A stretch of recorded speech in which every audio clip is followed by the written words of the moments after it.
नमस्कार, मी उमेश कुमार. TV9 मराठीत आपल्या सगळ्यांचं स्वागत आहे. आणि महानगरपालिका निवडणुकांच्या पार्श्वभूमीवर आज आपल्या बरोबर आहेत शिवसेना उद्धव बाळासाहेब ठाकरे पक्षाचे अध्यक्ष उद्धव ठाकरे.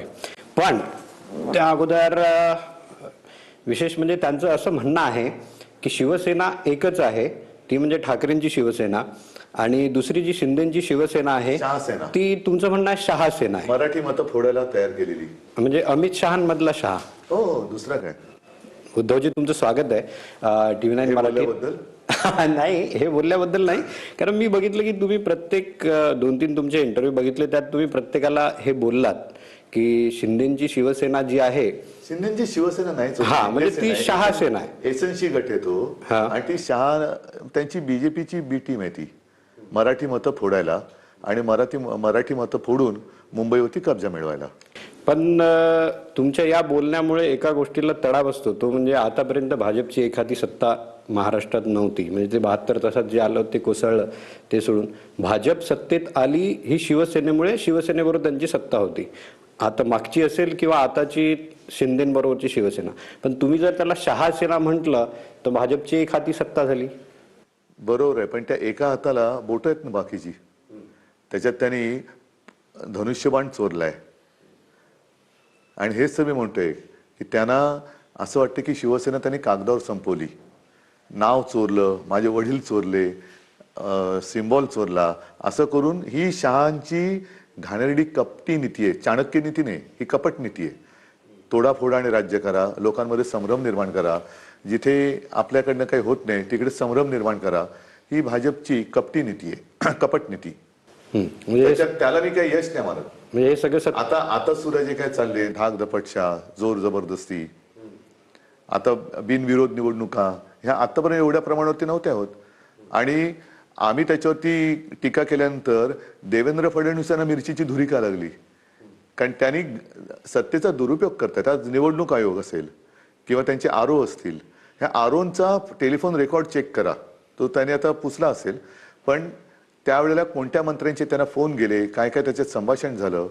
ठीक आहे, आता तुम्ही असं बोलता, पण देवेंद्र फडणवीस बिनविरोधवर काय बोलतात मी तुम्हाला फक्त एक वेळ दाखवतो, तुम्ही बघून घ्या. कारण की हे बोलल्यानंतर त्याच्या मोठ्या मोठ्या बातम्या झाल्या होत्या. निवडणुकीच्या पहिल्याच टप्प्यामध्ये कुठे कल्याण डोंबिवलीच्या नागरिकांनी महायुतीच्या 21 जागा बघा, विरोध या ठिकाणी निवडून दिलेल्या आहेत. 21 निवडून कसे दिले? त्यामुळे काहींना पोटदुखी, जिथे निवडणूकच नाही झाली ते बोलतात पोटदुखी झाली. पोटदुखी नाही, त्यांना काय दुखते त्यांचं त्यांना कळत नाहीये. कारण तुम्ही तिथल्या मतदानाचा अधिकार हिरावून घेतलेला आहे. हे लोकशाहीतलं मोठं पाप यांनी केलंय. एवढा गैरवापर तुम्ही करताय तर पोटदुखी ही तुम्हाला ते बोलले की तुमको मिरची लगी तो मैं क्या करू. मिरची लगी तो मैं क्या करू, तर आम्ही मिरची लावू तर तुम्ही काय करणार ते बघा. कारण शेवटी ज्यांच्या मतदानाचा अधिकार काढलाय ते जर मिरच्या घेऊन यांच्या मागे लागले तर यांना म्हणजे कुठे कुठे काय काय झाकावलं गेलं यांना कळणार नाही. बिनविरोध हे दुर्दैवी, लोकशाहीसाठी बिनविरोध हे दुर्दैवीच आहे. ऐका याचं कारण असं की आज जगभर जेनझी ही जी पिढी आहे ती रस्त्यावरती उतरते. आणि या निवडणुकीमध्ये जेनझी जे प्रथम मतदान करणार होते त्यांनी तुमच्या बाजूला केलं असताना तुम्ही बहुमत निवडून आहे ना. तुम्हाला निवडणुकीची भीती का वाटते? निवडणूक आली तर आपको क्यों मिरची लगतीये? पण मी काल तुमचं भाषण बघत होतो नाशिक मधलं, पाहिलं तुम्ही? मी बघितलं तुमचं भाषण. त्यात तुम्ही एक गोष्ट बोललात की आम्ही दोघं भाऊ एकत्र आलो सत्तेसाठी. हो, अगोदर तुम्ही बोलत होतात की आम्ही मराठी आणि महाराष्ट्रासाठी एकत्र आलो. आता तुम्ही बोलता सत्तेसाठी एकत्र आलो. बरोबर आहे. हे कशासाठी आलेत? गोट्या खेळायला आलेत एकत्र का विटी दांडू खेळायला आलेत? अजित पवारांना 70,000 कोटीचे भ्रष्टाचाराचे आरोप करून मांडीवर घेणारे हे मिंदेना धमक्या देऊन मांडीवर घेतलं. वाटेल ते आता तरी बघा ना. म्हणजे सत्तेसाठी हे बदलापूरच्या त्या प्रकरणातील सहआरोपी स्वीकृत नगरसेवक तुषार आपटेंना भाजपाकडून नगरसेवक पद, म्हणजे ज्या बदलापूरमध्ये त्या चिमुकलीवरती अत्याचार झाले त्याच्यात तो अक्षय शिंदे तो काही बोलू नये म्हणून त्याचा एन्काउंटर केला, अशी आता या बातमीवरून त्याला पुष्टी मिळते. कारण तो जर जिवंत राहिला असता आणि तो बोलला असता तर तुषार आपट्यास तुरुंगात गेला असता कदाचित. तर हे काय, हे सत्तेसाठी एवढं विकृत खेळ तर आम्ही नाही ना करत. म्हणजे तुम्ही त्या विकृताला स्वीकृत करता, विकृतीला स्वीकृती आहे तुमची. आणि दोन भाऊ एकत्र आले तर आम्ही म्हणतो आम्ही मराठीसाठी आलो, महाराष्ट्रासाठी आलो, तर हे म्हणतात सत्तेसाठी आलो सत्तेसाठी. निवडणूक कशाला लढवतात मग? पण तुम्ही जर जेव्हा बोलता की सत्तेसाठी एकत्र आलो, त्याचा दुसरा अर्थ असाही निघतो ना की एकत्र आले नसते तर सत्ता आली नसती. म्हणजे सत्तेसाठी एकत्र आले म्हणजे याच्या मागे स्वार्थ आहे. एक काय ना, तुमचा थोडासा गोंधळ होतोय. आम्ही जेव्हा प्रामाणिकपणाने एकत्र येण्याचं कारण सांगितलं की आम्ही मराठीसाठी एकत्र आलोय, कारण मराठी माणसाला आज त्याच्या हक्काच्या मुंबईमध्ये घर नाकारलं जातं. त्याच्या आहारावरनं तो आप गंदे हो हे माझ्या घरात मला जर का कोण ऐकत असेल तर काय करायचं? 2012 पर्यंत ते सगळं व्यवस्थित चाललं होतं. 12 मध्ये शिवसेना प्रमुख आपल्यातनं गेल्यानंतर यांनी 2014 मध्ये ह्यांचा डाव साधून घेतला, माझा उपयोग करून पंतप्रधान पद मिळवलं आणि 2014ला त्यांनी युती तोडली. मग 2019ला त्यांना कळलं की हे काही शक्य होत नाही. मग 2019ला खोटं नाटक केलं, पुन्हा पाठीत सुराख उपसला. त्याच्यानंतर आता शिवसेनाच बघ. एक महत्वाचा मुद्दा असा की राजकारणामध्ये आम्ही दोन भाऊ एकत्र आलो तर ह्यांना का मिरची लागते? बरं, आम्ही दोघं भाऊ एकत्र आलो, युती झाली, आम्ही लढतो आहोत, एकत्र राहू, युत्या होतात. आतापर्यंत सुद्धा भाजप बरोबर आमची युती होतीच. काँग्रेस महाविकास आघाडी आहे, इंडिया आघाडी आहे. युत्या होतात, युत्या तुटतात, परत युत्या होतात. पण अधिकाराचा दुरुपयोग करून ते बोलतात ही भीती संगम. मला तर बोलू द्या. त्या अधिकाराचा दुरुपयोग करून पक्ष संपवण्याचं कारण काय? कारण जोपर्यंत मी आहे, जोपर्यंत शिवसेना आहे, तोपर्यंत त्या दोन इथे राहणाऱ्या गुजरात्यांचं नाही मी म्हणत, मुंबईवरती कब्जा करण्याचं स्वप्न हे पूर्ण होत नाही. म्हणून यांनी शिवसेना तोडली आणि मराठी मतं फोडण्यासाठी शहासेनेला जन्म दिला. आता हे जर स्पष्ट कारण दिल्यानंतरही हे बोलत असतील की सत्तेसाठी आम्ही सत्ता आणणार आणि मुंबई मराठी माणसाकडे ठेवणार, काय बोलत? ते बोलतात ना, ते हा प्रीतिसंगम नाही, हा भीतिसंगम आहे. म्हणजे जेव्हा तुम्ही सत्तेसाठी बोलता तर मग त्यांच्या याला बळ मिळतं ना की मी सत्तेसाठी येणार आहे, तर ते बोलतील हे सत्तेसाठी हे दोघं एकत्र आले म्हणजे हा भीतिसंगम आहे. बरोबर आहे, पण हा विकृती संगम आहे ना यांचा. सत्तेसाठी वाटेल त्याला बरोबर घेताय तुम्ही. त्या इक्बाल मिरचीच्या बरोबर व्यवहार केलेला प्रफुल्ल पटेलला घेतला तुम्ही, ठाण्यामध्ये मयूर शिंदेला घेतला, बरोबर आहे. आता विकृताला तुम्ही स्वीकृत केलं. असे सगळे ही भीती कोणती आहे? ठाण्यामध्ये तर गुंडागर्दी करणारेच बरेचसे त्यांनी घेतलेले आहेत. म्हणजे पहिलं भाजप कसा होता? राष्ट्र प्रथम. आता भाजप झालंय भ्रष्टाचारी प्रथम, गुंड प्रथम, विकृत प्रथम. मग भाजपा कुठे, राष्ट्र कुठे? आम्ही सर्वसामान्य जनतेसाठी एकत्र आलेलो आहोत. सर्वसामान्य तुम्ही बोलता. आणि दुसरी गोष्ट, एक मिनिट, मुंबई महापालिकेत आमची सत्ता आजपर्यंत होती म्हणूनच आम्ही ही कामं करू शकलेलो आहोत. याच्यासाठी आम्हाला सत्ता पाहिजे. तुमचा जो जाहीरनामा आहे, वचननामा आहे, त्याचं नाव आहे ठाकरेंचे शब्द. पण याच्यामध्ये हे सगळी आम्ही केलेली कामं आहेत. कोस्टल रोड हा आम्ही केला, सत्ता होती म्हणून केलेला आहे, बरोबर आहे. मुंबईसाठी शिवसेना प्रमुख जलतरण जे आहे, जलाशय मध्यवैतरणा, तो आम्ही केलेला आहे. तुम्ही कोस्टल रोडचं बोलतात, तुम्ही कोस्टल रोड केला, तेही बोलतात आम्ही कोस्टल रोड केला. म्हणजे कोस्टल रोडवरून जे श्रेयाचं राजकारण चालू आहे, फडणवीस बोलले की दुसऱ्याचा मुलगा, जो शेजाऱ्याचा मुलगा आहे, तो कडेवर घेतला म्हणून आपला मुलगा होत नाही ना. बघा, त्यांना आणखीन मी चांगल्या भाषेत उत्तर देऊ शकतो, पण काय होतं, माझ्यावरती आणि साहेबांचे संस्कार आहेत. त्याच्यामुळे मोहन भागवत जे बोलतायत अपत्य वाढवा, त्याचा अर्थच त्यांना कळला नाहीये. त्यांना राजकारणात अपत्यच होत नाहीयेत, म्हणून ते सगळा कचरा गोळा करतायत. म्हणजे आम्ही मुंबईतला कचरा साफ करतोय आणि ते हे इतर पक्षातला कचरा गोळा करतायत, बरोबर आहे. मुंबई कोस्टल रोडचा यांचा संबंध आहे कुठे? मुळामध्ये मुंबईचा आणि देवेंद्र फडणवीसचा संबंध FSI शिवाय आहे कुठे? सगळी मुंबई तुम्ही अदानीच्या घशात घालताय. ह्याच्या व्यतिरिक्त देवेंद्र फडणवीस आणि मुंबईचा संबंध आहे कुठे? धारावी जी त्यांनी आज त्याच्या घशात घातले, हे धारावी मॉडेल, मुंबई मॉडेल म्हणून आम्ही पुस्तक केलेलं आहे. ह्याच्यामध्ये मला अभिमान किंवा समाधान आहे, कारण तो भयंकर काळ होता. अभिमान हा शब्द करायची चुकीच आहे. समाधान एवढ्या गोष्टीचं आहे की चीनमध्ये 15 दिवसात फील्ड हॉस्पिटल झालं. मुंबई महापालिकेने मुंबईमध्ये आपण 18 दिवसात करून दाखवलं. अनेक सोयी सुविधा त्यावेळेला रुग्णांसाठी आपण केल्या. अगदी परप्रांतीय लोकांसाठी सुद्धा ते जेव्हा इथून घरी निघाले होते, मी अमित शहाकडे ट्रेन मागत होतो, दिल्या नाहीत त्यांनी. आणि कोरोना जेव्हा पीकवर गेला तेव्हा त्यांनी ट्रेन दिल्या. तुम्ही आता एवढं सांगितलं म्हणून कोस्टल रोडचं प्लॅनिंग हे तुम्हाला मी सुरुवातीपासून दाखवू शकतो. जेव्हा देवेंद्र फडणवीस हे नाव मुंबईला माहिती नव्हतं तेव्हापासून आम्ही कोस्टल रोडचं प्लॅनिंग केलंय आणि कोस्टल रोडचं प्लॅनिंग केल्यानंतर मुंबईकरांच्या पैशातून ज्या 92,000 कोटीच्या मुदत ठेवी आम्ही ठेवल्या होत्या त्यांना चाटायच्या आहेत किंवा वाटायच्या आहेत, म्हणून त्याच्यावरती ते डल्ला मारतायत. पण त्या 92,000 कोटीच्या ठेवींमधनं आम्ही मुंबईसाठी हा कोस्टल रोड केलाय, तो सुद्धा टोल फ्री, गडकरींसारखा खड्डेयुक्त आणि टोलवाला मी नाही. तुम्हाला खूप वेळा बघितलंय ठेवीवर की तुम्ही ठेवीवर बोलता की ठेवी ठेवल्या त्याच्यावर फडणवीसही बोलतात. मी तुम्हाला एक त्यांचा नाही, मी बाईट पाहिलंय दाखवतो. हा, कारण की तुम्ही बघून घ्या, कारण ठेवीवर तुम्ही प्रत्येक वेळी बोलता की ते काय बोलतात, आपण तेही बघू की ते काय बोलतात. या सामान्य माणसाचं स्वप्न काय काय आहे, आहे? या मुंबईच्या मराठी माणसाचं स्वप्न काय काय आहे? माहिती अरे का? एकीकडे या गिरणगाव मध्ये, या दक्षिण मुंबईमध्ये राहणारा तो मराठी माणूस अरे एकतात कशाला आहे? हद्दपार झाला, पाप कोणाचा आहे? गिरणी कामगार हद्दपार झाला, पाप कोणाचा आहे? अरे तुम्ही नेहमीच सांगता माझ्या महानगरपालिकेमध्ये 70,000 कोटी रुपयाच्या फिक्स डिपॉझिट केले आहेत. म्हणजे यांनी 70,000 कोटी पर्यंत तोडल्या. मी 92,000 कोटी बोलतो, हे 70,000 कोटी बोलतायत. माझा तो गिरणी ते बोलतायत की ते चाटायच्या का? मुंबईच्या बाहेर जात होता. ते नाही बोलतात नाही, हा, पण ह्याच्यात एक भयानक माहिती दिली त्यांनी हा. की जी 92,000 कोटीच्या ठेवी होत्या त्यांनी 70,000 कोटी पर्यंत तोडल्यात. हा पैसा गेला कोणाच्या खिशात? हे महत्वाचं. तुम्ही थँक्यू, तुम्ही क्लिप परत दाखवली.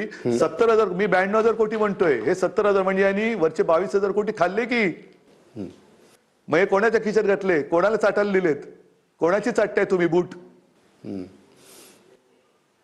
हे भयानक आहे. म्हणजे खूप मोठं तुम्ही याचा गौप्यस्फोट झालाय. 70,000 22,000 कोटी इकडेच खाल्ले आणि भाषणात. म्हणजे त्यांचं जे म्हणणं आहे ते चुकीचं आहे असं. गणेश हा. नाईक म्हणतात नवी मुंबई कर्जबाजारी केली, तिथल्या ठेवी तोडल्या. काही तुमच्याच पक्षातले आहेत ना.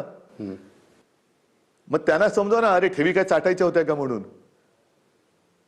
नव्या मुंबईच्या पण ठेवी तोडल्या. त्याने तर सांगतात नव्या मुंबईत FSI घोटाळा. त्या FSI मध्ये मुख्यमंत्री म्हणून देवेंद्र फडणवीस सामील आहेत का? आणि असतील तर काय क्लीन चिट, नसतील तर त्यांच्याच पक्षातले गणेश नाईक, एक जबाबदार मंत्री, जेव्हा नव्या मुंबईच्या ठेवी तोडल्यात सांगतात, FSI घोटाळा झाला सांगतात, तर तो ज्यांनी केला त्या माणसाला ही शिक्षा देणार आहेत की नाही? का भ्रष्टाचार आहे ते तो का मिळवावा?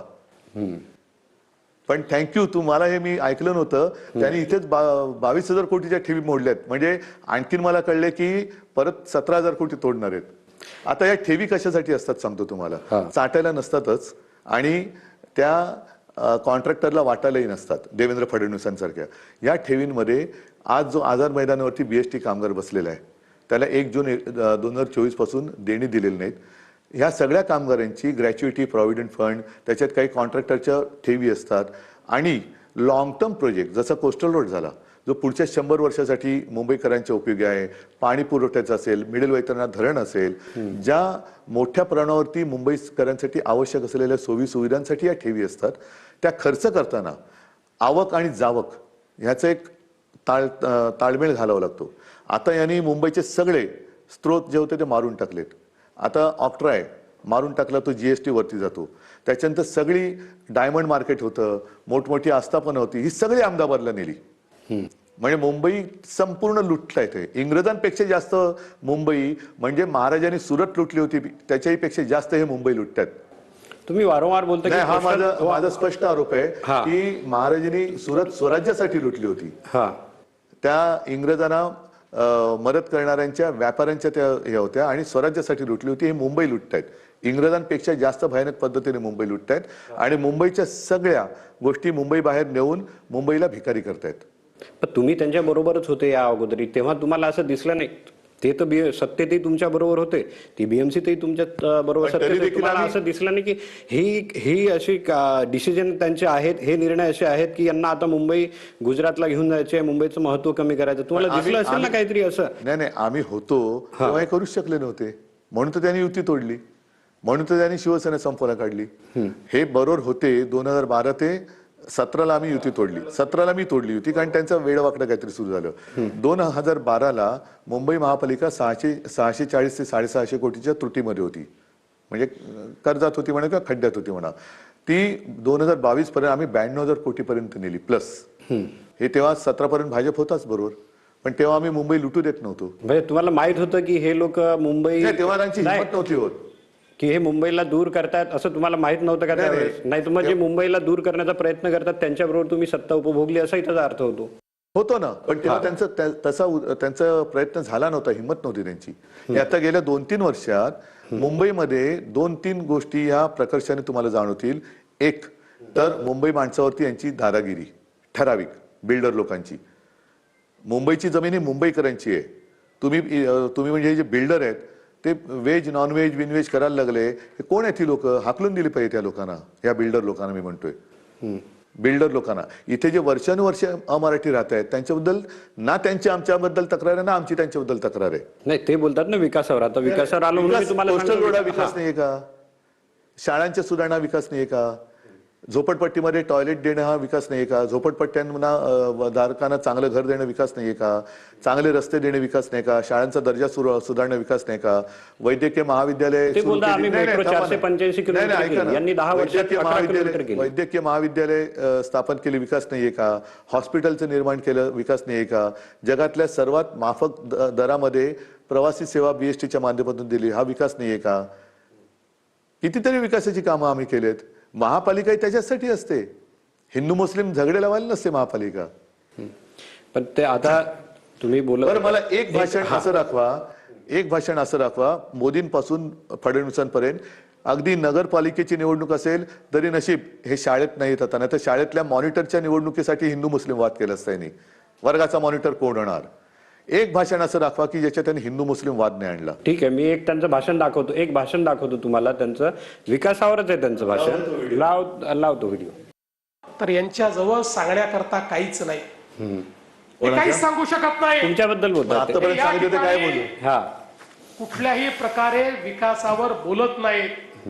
मी तर 4 वेळा सांगितलं, 4 वेळा की विकासावरचं यांचं भाषण दाखवा आणि 1000 रुपये मिळवा. माझे 1000 रुपये अजून खिशातच आहेत, ते जातच नाहीत.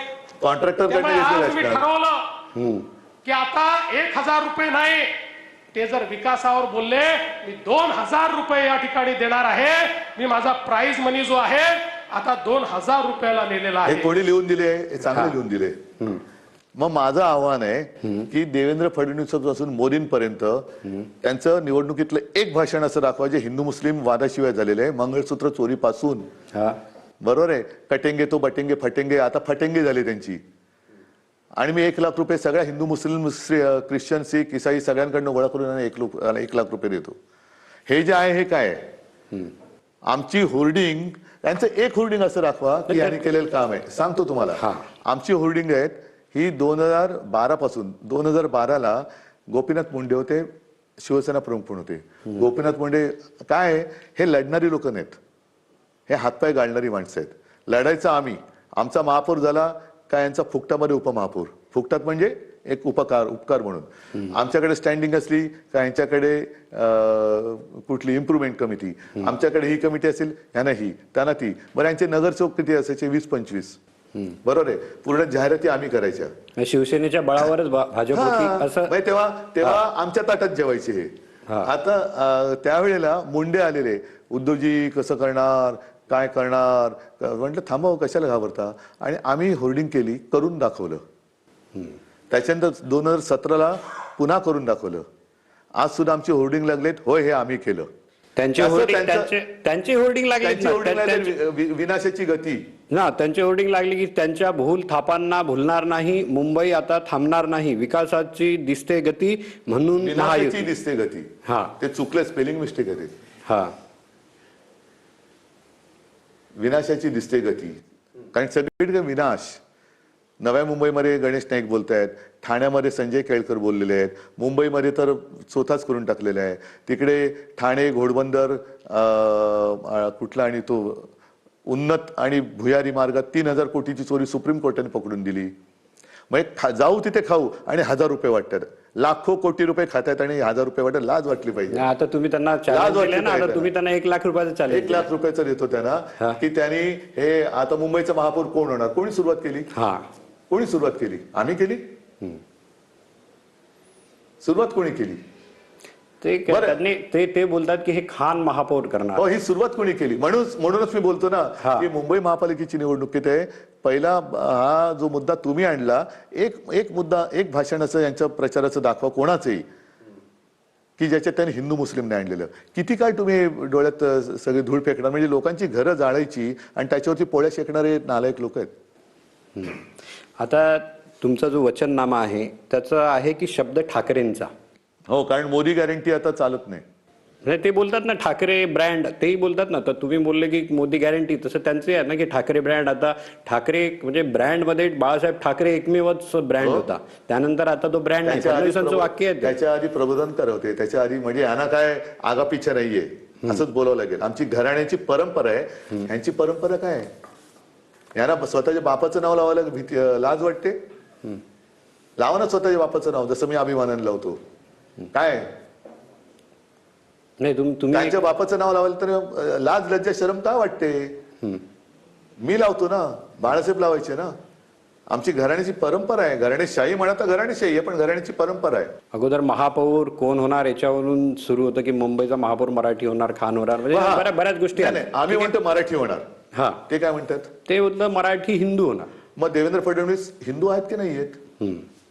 आणि हिंदू असतील तर मराठी आहेत की नाही आहेत? मी म्हणतो, मी बाळासाहेबांचं एक वाक्य आहे, आम्ही हिंदुस्थानात हिंदू आहोत, महाराष्ट्रात आम्ही मराठी आहोत. हिंदुस्थानात आम्ही हिंदू आहोत, गुजरातमध्ये आम्ही गुजराती आहोत. हिंदुस्थानात आम्ही हिंदू आहोत, बंगालमध्ये आम्ही बंगाली आहोत. तसं मी म्हणतो, मी बोलतात ना की आम्ही मराठी आहे, ते बोलतात ना आम्ही मराठी आहे. मराठी आम्ही आहे म्हणजे फक्त ठाकरेच मराठी नाही आहेत, मराठी आम्ही आहे. नाही ना, पण ते भेद, ते हिंदूला मराठी माणसाला हिंदू नाही ना मानत आहेत. हाच तर प्रॉब्लेम आहे. मी जे सांगतो की मी अस्सल मराठी आणि देशभक्त हिंदू आहेत, आणि आजपर्यंत देशात झालेला एकमेव हिंदू हृदय सम्राट शिवसेना प्रमुख बाळासाहेब ठाकरे ही व्यक्ती अस्सल मराठी होती, ज्यांनी मोदींना दुर्दैवाने त्यावेळेला वाचवलं. तुम्ही त्यांना मुंबईकरही मानत नाही, तुम्ही बोलतात ते नागपूरचे आहेत. नागपूरच्या लोकांना मुंबईचे प्रॉब्लेम कसे कळणार? नाहीच कळत आहेत. हे बघा, मी जेव्हा मुख्यमंत्री होतो तेव्हा मी राज्यव्यापी काम केलेलं. गोसीखुर्दचं पाणी मी पश्चिम विदर्भापर्यंत आणत होतो. संभाजीनगरमध्ये मी कामं केलेली आहेत. त्यावेळेला काय झालं, फक्त आपत्ती मागून आपत्ती आली. तेव्हा शेतकऱ्यांना मी, महाराष्ट्राच्या शेतकऱ्यांना कर्जमुक्त केलं होतं. मुंबईमध्ये शेतकरी नाही राहत तसा. काल त्यांनी त्याचं तुमच्या याचं उत्तर दिलंय की बाळासाहेबांचा जन्म हा काही मुंबईतला नव्हता, तो पुण्यातला होता. तर त्यांचं म्हणणं आहे की माझी ही कर्मभूमी आहे. बाळासाहेबांना जर इथं सगळं माहित होतं मुंबईतलं, बरोबर आहे, हा लॉजिक कसा लागू शकतो मग? किंवा बरोबर आहे, तो जन्म पण पुण्यातला जन्म असला तरी बाळासाहेबांनी मुंबई अदानीच्या घशात नव्हती ना घातली. जे हे घालतायत अदानीच्या घशात नव्हती ना घातली. गिरणी कामगारांसाठी लढा, आता हे त्यांचं म्हणजे काँग्रेस वगैरे सरकार होतं त्याच्यामुळे गिरणी कामगारांचा लढा असेल. मराठी माणसाला काय दिलं शिवसेनेनी? तुम्हाला मंत्रालयात आणलं, नाही तर तुमची ओळख काय होती? पण शिवसेनेने मराठी माणसाला काय दिलं हे भेकड प्रश्न विचारतायत. तुमची ओळख पहिली मराठी माणसाला करून कोणी दिली? शिवसेनेने करून दिली, नाहीतर यांना मंत्रालय दिसलं नसतं. आज हे सगळे जे बसलेत आणि आमच्यावरती टीका करतायत, ही लोक कोण आहेत? ही सत्ता ज्यांना मिळाली शिवसेनेमुळे, खान आहेत का सगळे? आणि शिवसेना नसते तर यांची ओळख झाली असती, मुंबईला आले असते इथपर्यंत. मूळ भाजपचंच डिपॉझिट जप्त होत होतं, तिकडे देवेंद्र फडणवीस नावच कोणाला माहिती नव्हतं. बाबरी यांनी पाडली, हा त्यांनी सांगितल्यानंतरचा इतिहास. पण जर जन्माचं लॉजिक लावलं आपण, तर मग तसं तर पवारांचा जन्म जर बारामतीचा असेल, त्यांना मुंबईचे प्रश्न कळणार नाही. तुमचा जन्म मुंबईचा आहे म्हणून तुम्हाला पुण्याचे प्रश्न कळणार नाही, असं होऊन जाईल ना. म्हणजे जन्मावर कसं काय लॉजिक लागू शकतं की हा इथला जन्मला आहे म्हणून त्याला तिथलं नॉलेज आहे? हे लॉजिक एवढ्यासाठी आहे कारण मला सर्व काही नागपूरमधलं कळणार नाही, मी प्रामाणिकपणे मान्य केलं पाहिजे. मला सर्व काही पुण्याचं कळणार नाही, हे मी प्रामाणिकपणे मान्य केलं पाहिजे. सांगलीचं कळणार नाही, बुलढाण्याचं कळणार नाही, नाशिकचं कळणार नाही, हे मी मान्य केलं पाहिजे. तेव्हा कळून घेऊन त्यांना काय पाहिजे ते देण्याचं काम मी केलं पाहिजे. पण ज्यांना हे मी पुस्तिका दाखवून आमच्यासोबत राहून मुंबईचा केलेला विकास दिसत नसेल तर त्यांचा मुंबईचा संबंध नाही. इथे हा मुद्दा आहे. ते नागपूरमध्ये, त्यांचा जन्म नागपूरमध्ये झाला म्हणून त्यांना मुंबईचं कळणार नाही अशी जाणीव नाही. नागपूरचं कळते त्यांना. नागपूरमध्ये सुद्धा काय कमी घोटाळे झालेत? चला ठीक आहे, आता मी दुसऱ्या म्हणून पहिली गोष्ट काय की मुंबईचा जन्म कसा झाला हे त्यांना माहिती पाहिजे. मुंबईच्या जन्मामध्ये अनेक लोकांनी बलिदान दिलेलं आहे, रक्त सांडलेलं आहे आणि त्यावेळेला जनसंघ त्या लढ्यात नव्हता. कोणत्याही लढताना हे काय त्याला म्हणतात, कपडे वाचवणारी लोक आहेत. ठीक आहे. आता मी मुंबईच्या थोडा राजकारणावर येतो की लोकसभेत तुमच्या 3 जागा होत्या, विधानसभेत 10 आमदारही तुमचे आले. शिवसेनेला जो एक महत्त्वाचा जो फायदा झाला मागच्या निवडणुकांमध्ये तो मवियामुळे झाला. मवियात तुमच्याबरोबर काँग्रेस होती, त्यामुळे मुस्लिम मतं तुम्हाला त्यावेळेस मिळाली होती. पण आता या निवडणुकीत तुमच्याबरोबर काँग्रेस नाही आहे, काँग्रेस वंचित बरोबर आहे. तर तुम्हाला वाटत नाही की त्याचा तुम्हाला एक फटका बसू शकतो की मवियात तुम्ही नाही आहे आता? एक मुद्दा असा आहे की काँग्रेस आणि आमचं काही विसर्जन नव्हतं झालेलं. काँग्रेस त्यांचा निर्णय घ्यायला स्वतंत्र आहे, मी माझा निर्णय घ्यायला स्वतंत्र आहे. पण आम्ही आज सुद्धा एकमेकाच्या विरोधात कुठे बोलतोय? ना काँग्रेस माझ्या विरुद्ध बोलतोय ना मी त्यांच्या विरुद्ध बोलतोय. त्यांना जसं वाटत असेल ते प्रत्येक पक्ष त्यांचा निर्णय घ्यायला स्वतंत्र आहे. काँग्रेसला त्यांनी का घेतला निर्णय मला अद्याप कळलेलं नाहीये. ते बोलले ना राज ठाकरे तुमच्या बरोबर आले, पण मला डायरेक्ट ते काय बोललेलं नाहीयेत. आणि राज ठाकरे आणि मी एकत्र येण्याचा निर्णय आमच्या दोघांचा आहे. तो मला तिसऱ्याला विचारण्याची गरज नाही. तसं त्यांनी आमच्या सोबत राहायचं की नाही हा त्यांचाही विचार, त्यांचा निर्णय असू शकतो आणि आमचाही विचार असू शकतो. त्यामुळे मवियाचा तुम्ही दोघे एकत्र आल्यामुळे मवियाचा बळी गेला असंही होऊ शकतं. म्हणजे असंही त्याचा अर्थ निघू शकतो की काँग्रेस तुमच्या राज ठाकरेंबरोबर त्यांच्यामुळे आले. मवियाचा बळी गेला असं आपण मानूया. हा, परत मी सुरुवातीकडे जातो आपल्या मुलाखतीच्या. महायुतीमध्ये अजित पवार त्यांच्यावरती बोलतायत, गणेश नाईक त्यांच्यावरती बोलतायत. काल तर मेंढ्याच्या मिरवणुकीमध्ये 50 खोके एकदम ओकेच्या घोषणा भाजपच्या लोकांनी दिल्या. मग तेच एकमेकाच्या उरावर बसलेत ना. तसं तर आम्ही एकमेकाच्या उरावर नाही ना बसलो. हे भ्रष्टाचार म्हणजे आमचं काम हे आम्ही म्हणजे ते महायुती किती भ्रष्टपणे कारभार करते हे त्यांचेच मंत्री बोलतायत. आता तुम्ही दादाचा विषय काढला तर दादा तर तिकडे अजितदादा बोलले, तिकडे ते 2 राष्ट्रवादी एकत्र आहेत, पुण्यात आणि पिंपरीत. दादा त्यांच्या विरोधात बोलताना असं बोलतात की 70,000 कोटींचा आरोप ज्यांनी केला त्यांच्याबरोबर मी सत्तेत आहे. मग तिकडे महेश लांडगे त्यांच्या विरोधात भाजपचे जसे बोलतात की यांनी 70,000 कोटींचा घोटाळा केला आणि हे भाजपात आले. हे सगळं आता म्हणजे ह्यालाच म्हणतात पारदर्शक कारभार. आणि सभ्य भाषेत बोलायचं तर नंगा नाच. निर्लज्जपणाने हे एकमेकाचे कपडे फाडतायत. ते आहेत एकत्र महायुती. आणि महाराष्ट्रातली जनतेने ते काय निर्लज्जपणाने पाहावं असं त्यांना वाटतं. ही महाराष्ट्राची संस्कृती नाहीये. 70,000 कोटीचा भ्रष्टाचाराचा आरोप एक तर तो खोटा असेल तर देवेंद्र फडणवीसांनी अजित पवारांची माफी मागितली पाहिजे. आणि तो खरा असेल तर अजित पवारांना त्यांनी चक्की पिसिंग जे बोलले होते ना, आता किसिंग नको, आता चक्की पिसिंग करायला लावा, नाहीतर अजित पवारांची माफी मागा. नाही, पण हे आरोप प्रत्यारोप का चालू आहेत त्यांच्यात? ते मला वाटतं त्यांच्यात बहुतेक काहीतरी खेळीमेळीचं वातावरण असेल. सत्तेसाठी थोडी अजिबात नाहीये. जसे दोन भाऊ आम्ही एकत्र आलेलो सत्तेसाठी, तसे एक गंमत म्हणून जेवायला एकत्र आले असतील. असं काय करता? नाही, पण पुणेरी मिसळ खायला एकत्र आले असतील. नाही, पण आता पुरणपोळ्या खायला एकत्र आले असतील, जिलेब्या खायला एकत्र आले असतील, आम्हाला काय माहिती.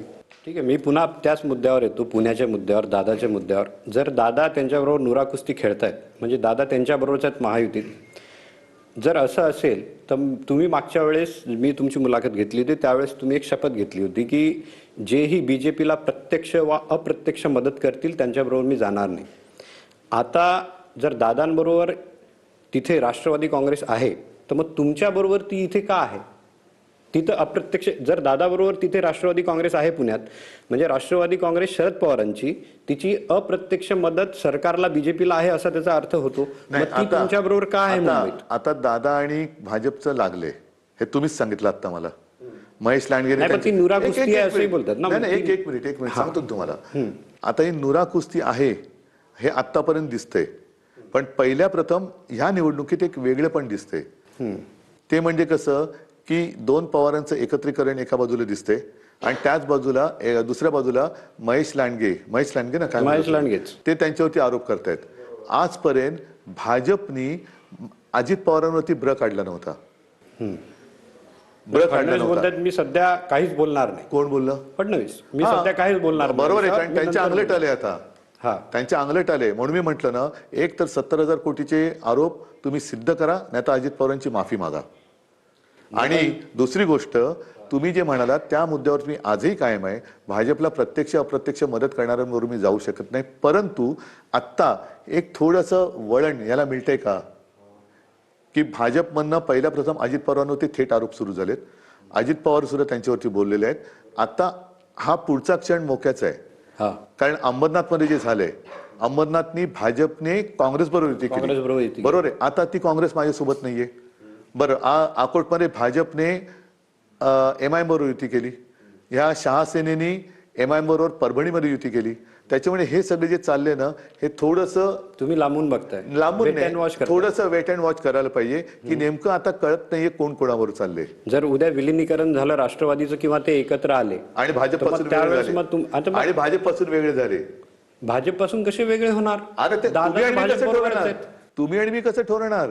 हा, नाही, दादा तर त्यांच्याबरोबर सत्तेत आहेत ना. असू दे ना. त्याच्यामुळे आता ते थांबू ना. सत्तेत नाही गेले. बघा त्यांच्या डोक्यात काय चाललंय, हा. त्याच्यापेक्षा आपल्या डोक्यात काय चाललंय हे बोलावं. पण तरी पण कारण उगाच इकडे बसून- तुम्ही मवियाचे नाही, मोठे घटक आहात, नाही, म्हणून मी उगाच एवढं इकडे विचारतोय की बघून- तुम्ही मवियाचे खूप मोठे घटक आहोत ना. आहात. तुमच्यामुळे मविया फॉर्म झाली. हो, पण तर त्या अशा आत्ताच्या वेळेस जर घडीला असं घडत असेल की कोणता तरी तुमचा एक पक्षाची मदत भाजपला अप्रत्यक्ष होत असेल आणि तुम्ही जर तसं बोलाल की मी त्याच्याबरोबर जात नाही, तर मग राष्ट्रवादी काँग्रेस पवारांची तुमच्याबरोबर कशी हा प्रश्न येतोच ना. उद्या जर का दोन पवारांच्या युतीमध्ये राष्ट्रवादीची सत्ता आली आणि त्यांनी भाजपला लाथ मारली तर काय कराल? हाय, आता सध्याची परिस्थिती त्याच्यामुळे ते एकत्र लढतायत. बरोबर आहे की नाही? म्हणून माझं काय म्हणणं आहे, दुसऱ्याच्या डोक्यात काय चाललंय त्याचा विचार आपण का करायचा? आपण काय विचार करू शकतो की नाही? दादा पण असे डाव असू शकेल, हा. नाही कशावरून? असा डाव असू शकेल ना. त्याच्यामुळे मी काय केलं, मी माझं पुस्तक घेऊन आलो ना तुमच्याकडे. हा, ठीक आहे. कारण की दादा इथे मुंबईत वेगळे लढतात. ठीक आहे, मुंबईत वेगळे लढतात. आता माझ्याकडे त्यांची लिस्ट होती. एकूण 94 उमेदवार दादांचे आहेत, त्यापैकी 23 उमेदवार मुस्लिम आहेत. तर म्हणजे खाली असं वाटतंय की जो फायदा लोकसभेत तुम्हाला झाला होता की मराठी प्लस मुंबई मुस्लिम कॉम्बिनेशन झालं होतं, तुमचे 3 लोक आले होते, तर ते आता ग्राउंड लेव्हलला ती मुस्लिम मतं फुटावी म्हणून वोट कटवा पॉलिटिक्स आहे का, असा माझा तुम्हाला असू प्रश्न. शकेल ना, असू शकेल. त्याचे 23 उमेदवार पण असतील ना. पण माझं काय मत आहे, हा. मला आता ध्रुवीकरणच्या फंदात पडायचं नाही. ही मुंबई महानगरपालिकेची निवडणूक आहे आणि इतर ठाणा, नवी मुंबई सगळ्या महानगरपालिकेच्या निवडणूक आहेत. जेव्हा आम्ही सत्तेवरती असतो तेव्हा पहिलं पद स्वीकारताना संविधानाची शपथ घेतो की आम्ही कोणाशी भेदभाव न करता वागू. त्यानुसार मी वागलो. मुंबई महापालिकेत सुद्धा मी कोणत्याही पदावर नव्हतो, पण माझ्या पक्षाकडे सत्ता होती आणि ती सत्ता 25 वर्ष मुंबई महानगरपालिकेत मुंबईच्या लोकांनी का दिली, की आम्ही कोणताही भेदभाव न करता ही अंमलात आणली. म्हणून मी म्हटलं मला सत्ता मिळू नये म्हणून खाली त्यांचा ग्राउंड भाग लेवलला झाला. मी सांगतो ना, ग्राउंड लेवलला आता समजा मराठी मुस्लिम होऊच नाही यासाठी समाजवादीचे उमेदवार, MIMचे उमेदवार, काँग्रेसचे उमेदवार, दादांचे उमेदवार, म्हणजे तुमची जी वाटचाल आहे ती टफ आहे ना. असू दे ना. पण माझा मुंबईकरांवरती आणि मुंबईकरांचा माझ्यावरती विश्वास आहे, म्हणून तर मी मुंबई मॉडेल अभिमानाने दाखवू शकतो. असं फडणवीसांनी त्यांच्या पंतप्रधानांसह त्यांच्या शासित राज्यात कोणी काय केले हे त्यांनी दाखवावं. मी त्याला आणखीन 1 लाख रुपये देतो आणि ते मी माझ्याकडनं देईन. जंटलमॅन राजकारणात तुमची इमेज जंटलमॅनच आहे ना. त्याच्यामुळे मी माझं काम हे निष्पक्षपातीपणाने केलं. फडणवीसांचा एक काल इंटरव्ह्यू झाला, मी तुम्हाला तुम्ही जंटलमॅन म्हणून विचारतो. ते बोलले की जर निवडणुकीनंतर राज ठाकरेंनी मला चहा प्यायला बोलवलं तर मी जाईल किंवा ते माझ्या घरी येतील. तर त्यांना जेव्हा तुमच्याविषयी विचारलं तर ते बोलले की उद्धव ठाकरेंनी मातोश्रीचे दरवाजे माझ्यासाठी 2017ला बंद केलेत. असं अजिबात नाही झालेलं. हा, एवढा माणूस की विसरणारा मी माणूस नाहीये. पण तुम्ही मातोश्री बदनाम करायला निघालात. मातोश्रीवरती वाटतील ते आरोप तुम्ही करताय. ते तोंड बंद करा, मातोश्रीचे दरवाजे उघडतील. मातोश्री दरवाजे उघडतील की उघडे आहेत? नाही, उघडतील म्हणजे मी एवढ्यासाठी म्हणतोय की त्यांनी बकवास करणं बंद करावं. मातोश्रीला बदनाम करण्याचं बंद करावं. कौटुंबिक बदनामी आमची बंद करावी. जी कौटुंबिक बदनामी कधी कोणाची केलेली नाही, माझ्याकडे माहिती असून सुद्धा मी केली नाही आणि मी करणार नाही. पण त्यांनी करू नये. त्यांनी म्हणजे सगळ्या भाजपला मी बोलतोय. केवळ देवेंद्र शत्रू कोण, का मी त्यांच्याशी शत्रुत्व करू? ज्या पद्धतीने आम्ही मित्रच होतो ना तुमचे, पण खरा मित्र कोण असतो? जो वाईटायला वाईट करतोय तो सांगेल, तू वाईट करतो तरी देखील वाहवा करणारा मित्र नसतो, तो हितशत्रू असतो. जे मी आज त्यांना सांगतोय की हे हिंदुत्व तुम्ही आमचं बदनाम करताय, तुम्ही माझा महाराष्ट्र बदनाम करताय, महाराष्ट्राची संस्कृती बदनाम करताय आणि ही संस्कृतीच्या जागी विकृती आणताय, ती बंद करा. म्हणजे तुम्ही त्यांना चहाला बोलवणार? मुंबई तुम्ही विकू नका, अदानीच्या घशात घालू नका हा. आणि मुंबई पण कायम ठेवा. मराठी अस्मिता जपा. मातोश्रीचे दरवाजे उघडे. उघडतील. म्हणजे तुम्ही त्यांना चहाला बोलवणार नाही? जेवायला बोलवीन. नाही आता हे नाही बघा, ह्याच्यामध्ये मी वैयक्तिक शत्रुत्व कोणाशी आणि का करू. हा, पण तुम्ही ज्या वेळेला एकदम पराकोटीचे विचित्र वागायला लागता त्यावेळेला बाबा सॉरी माझं नाही जमत. म्हणून मी काय तुमच्या जीवावर नाही उठलो, म्हणून मी तुमचा पक्ष खतम करायला नाही निघालो. जसं तुम्ही माझ्याशी वागता आहात, तुम्ही ज्या मातोश्रीमध्ये शिवसेना आहे त्या शिवसेनेला खतम करायला निघालात, त्या मातोश्रीच्या दरवाजाची गोष्ट करताय तुम्ही. हा, ज्या मातोश्रीत येऊन मला अमित शहा आणि बाळासाहेबांच्या खोलीत जो शब्द दिला होता, जो नंतर मोडला, त्या मातोश्रीच्या दरवाजाबद्दल तुम्ही बोलताय. तेव्हा ते बाहेर उभे होते त्या खोलीच्या वरती बसले होते ते. हा, म्हणजे त्यांना सगळं माहित आहे. त्यांना सगळं माहिती आहे. तर त्या मातोश्री तेव्हा तुम्ही आतच होतात ना दरवाजाच्या, आणि बंद दाराआड, म्हणजे दरवाजा उघडा सोडाच, त्यांना घरात घेऊन मी दार बंद केलं होतं. आता घराबाहेर जाऊन दार बंद झालं, हा फरक आहे. कारण त्यावेळेला त्यांना घरात घेऊन दार बंद करून जो शब्द त्यांनी मला दिला होता तो दाराबाहेर जाऊन मोडला. आता बाहेर गेल्यानंतर मग मी तो शब्द मोडला म्हणजे दार लावलं. आणि बरं केलं काय तुम्ही? मी काय मागितलं होतं? मला मुख्यमंत्रीपद नव्हतं मागितलं, शिवसेनेसाठी, कारण मी बाळासाहेबांनी दिलेलं वचन होतं आहे, तेच तुम्ही नंतर गद्दारी करून घेतलं. शेवटी त्यांना एकनाथ शिंदेना मुख्यमंत्री करावं लागलं. मग मिळवलं काय? एक मित्र तर गमावलात. जो तुम्हाला आता एवढा खड्डा आहे हे सांगणारे मित्र गमावलात. आता खड्ड्याच्या रस्त्यात चाललात तुम्ही. एवढं आता तुम्ही सांगितलं, मला जेवढं कळालं त्यातून असं वाटतं की त्यांच्यासाठी दरवाजे बंद राहतील मातोश्रीचे. त्याने मातोश्रीची बदनामी जी करतायत ती थांबवली पाहिजे. कळलं ना? मातोश्रीला आजही मी मातोश्रीत लोकांना भेटतो. का भेटतो? कारण शिवसेना भवन हे माझं कार्यालय आहे. कोणालाही प्रवेश करायचंय, कोणाला भेटायचंय, अरे सेना भवन नाही, आम्हाला मातोश्रीत एकदा यायचं. म्हणजे अनेक जण असे आहेत. एक मराठी महिला आपल्या उपनगरात राहणारी परदेशातून आल्या होत्या, त्यांनी फोन केला भेटायचे. भेटल्यानंतर अक्षरशः त्यांच्या डोळ्यात अश्रू आले. त्यामुळे साहेब माझं खूप वर्षाचं स्वप्न होतं मातोश्रीत एकदा यायचंय. नाही, याचं वैभव आम्ही बघितलंय. हे आहे ते तुम्ही बदनाम का करता? ते तुम्ही बदनाम का करता? मी कुठे तुमच्याबद्दल काय बोलतोय? मी राजकारणातलं बोलतोय, वैयक्तिक काहीच नाही. मी राजकारणातलं बोलतोय. जे मला पटत नाही ते मी बोलतोय. मी तुमच्या कुठल्याही वैयक्तिक कोणतेही, म्हणजे देवेंद्र फडणवीस एक व्यक्ती, मी तुम्ही बोलतो म्हणजे फक्त देवेंद्रजीने देवेंद्रांबद्दल बोलतोय असं मी कोणत्याही भाजपबद्दल. अमित शहावरती पण टीका करतोय. का करतोय? अगदी मोदी मला नकली संतान म्हणाले. ही कोणती संस्कृती? बाळासाहेब मी त्यांना भेटलो त्यावेळेस ते बोलले होते की वैयक्तिकरित्या जेव्हाही ठाकरेंना काही गरज लागेल तर मोदी पहिले असतील. हो, पण त्यांनी मला एक काहीतरी माना ना, ज्या मातोश्रीनी तुम्हाला वाचवलं, नाहीतर वाजपेयी तेव्हाच मोदी दिसलेच नसते. आणि आमचे प्रमोदजी असते तरी मोदी दिसले नसते. कारण प्रमोदजी एक कर्तबगार माणूस होता. बरोबर आहे. आणि त्यांना सगळी आता जन्माचं जे म्हणतो ना, आता त्यांना संपूर्ण देशाची जाण होती. जन्म त्यांचा कुठे झाला आजही मला माहित नाही. पण त्यांना ते यायचे, त्यांना मुंबईत आले की त्यांना मुंबईच्या पक्क्या गोष्टी माहिती असायच्या, पुण्यात गेले का पुण्याच्या गोष्टी, दिल्लीत गेले का दिल्ली, कुठल्या राज्यात. तसा तो एक कर्तबगार माणूस होता. पण त्यावेळेला अटलजीने राजधर्म का पालन करना होगा म्हणून मोदींना उचलून फेकत होते. तेव्हा ज्या मातोश्रीने बाळासाहेबांनी तुम्हाला वाचवलं, त्या बाळासाहेबांच्या मुलाला तुम्ही नकली संतान बोललात. तुमच्या डोळ्यात अश्रू आहेत की? अश्रू नाहीयेत, मग भावनिक आहेत, अंगार आहे. कारण हे मला असं वाटलं की तुमच्या डोळ्यात अश्रू आहेत. नाही, हे प्रदूषणामुळे झालं असेल. असं अश्रू ढाळणारं मी नाहीये. खूप खूप धन्यवाद. तुम्ही म्हणजे तुम्हाला जायचंय मला माहित आहे, आणि तुम्ही बोलला होतात की गळ्याचाही त्रास आहे, तरी पण तुम्ही आम्हाला एवढा वेळ दिलात आणि दिलखुलास गप्पा केल्यात. खरंच उद्धवजी दिलखुलास गप्पा होत्या आणि सगळ्या विषयावर बोललात तुम्ही, त्याबद्दल खूप खूप धन्यवाद. माझ्या मनात एक, आणि मी बोललो तुम्हाला जेंटलमॅन तुमची छवी आहेच ना. मी जे आहे, जे पटत नाही ते पटत नाही, जे पटत ते माझ्या शत्रूचं असलं आणि पटलं तरी मी पटलं बोलणार आहे आणि मित्राचं नाही पटलं तरी नाही पटलं बोलणार आहे. आणि अशीच अपेक्षा माझी इतरांकडनं की माझं नाही पटत मला तुम्ही समजवा. कारण माझे आजोबा आणि वडील ह्या दोघांचे काय होते, आजोबा पत्रकार होते, ते व्यासंगीच होते. इतिहास ते म्हणायचे मी इतिहासकार नाही, मी इतिहास चिवडतो. म्हणजे इतिहासातल्या गोष्टी ते काढायचे बाहेर.